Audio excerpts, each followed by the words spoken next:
Kumusta mga kaibigan? Si Wyler ito. Ngayon, ipapakita ko paano mag-stream sa YouTube. Una, puntahan ang studio ng account na gusto mong gamitin. I-click ang button dito para makita ang YouTube Studio.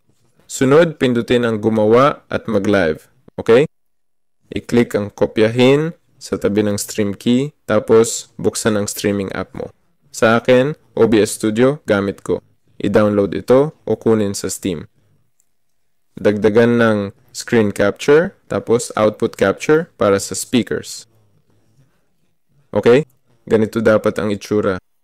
Punta sa settings, stream, piliin YouTube, use key, ilagay key mo, apply, mag-login, tapos start streaming para magsimula.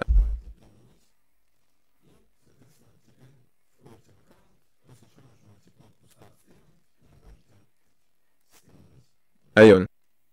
Baka gumana na ngayon, di ko alam. Pwede mong subukan.